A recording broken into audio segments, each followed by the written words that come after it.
विशेष मध्ये पुन्हा एकदा आपल्या सगळ्यांचं स्वागत।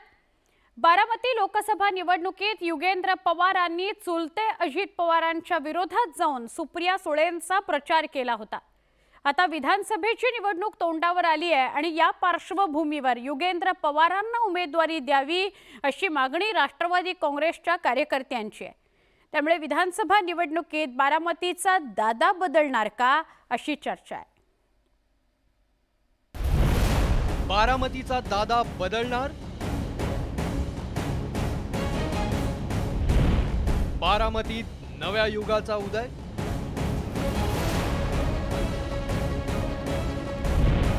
युगेंद्र बारामती विधानसभा लढवणार?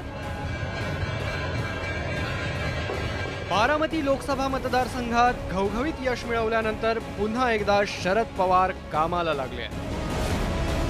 पण यावेळी एक वेगळं चित्र पाहायला मिळालं।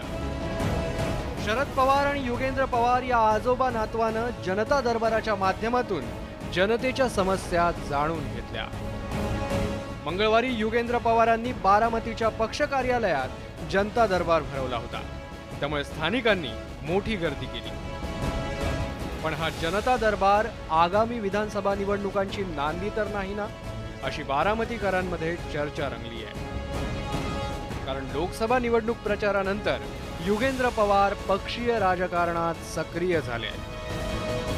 आजोबा शरद पवारांच्या मुश्रीत आता युगेंद्र पवारांचं राजकीय ट्रेनिंग सुरू झाल्याचं पाहायला मिळत आहे।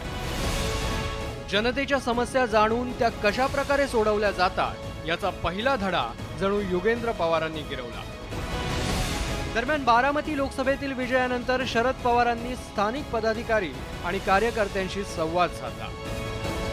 यावेळी युगेंद्र पवारांना बारामतीतून विधानसभेची उमेदवारी देण्याची गळ पदाधिकारी आणि कार्यकर्त्यांनी शरद पवारांना घातली आहे।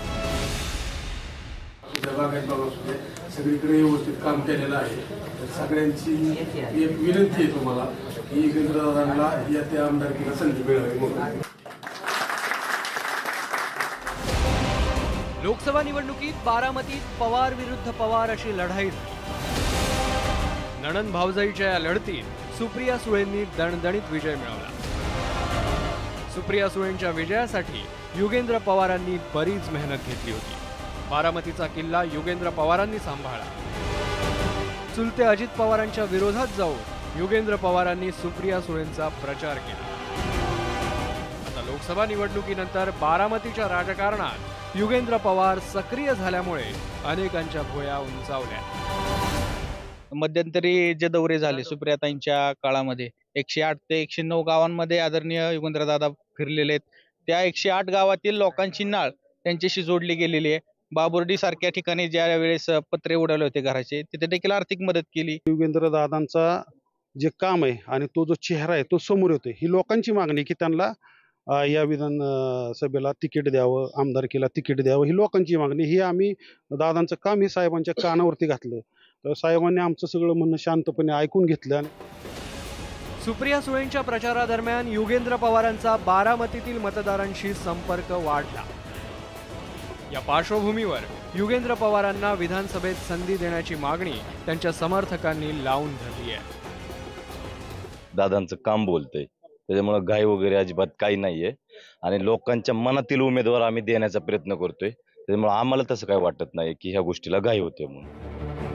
बारामती विधानसभेच्या इतिहासावर नजर टाकल्यास 2019 साली अजित पवार विरुद्ध गोपीचंद पडळकर अशी लढत झाली। या निवडणुकीत अजित पवारांना 1,95,641 मतं मिळाली, तर भाजपच्या गोपीचंद पडळकरांना अवघ्या 30,282 मतांवर समाधान मानावं लागलं होतं।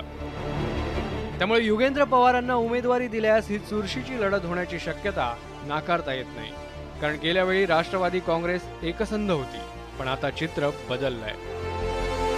राष्ट्रवादीचे 2 स्वतंत्र पक्ष झाले। अजित पवार आणि शरद पवारांच्या राजकीय वाटा वेगळ्या झाल्या।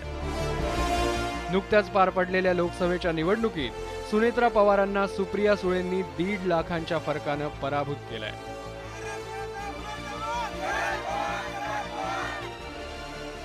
बारामतीतील विधानसभेत मतांची आकडेवारी पाहता सुप्रिया सुळेंना 1,43,941 तर सुनेत्रा पवारांना 96,560 मतं मिळाली आहेत।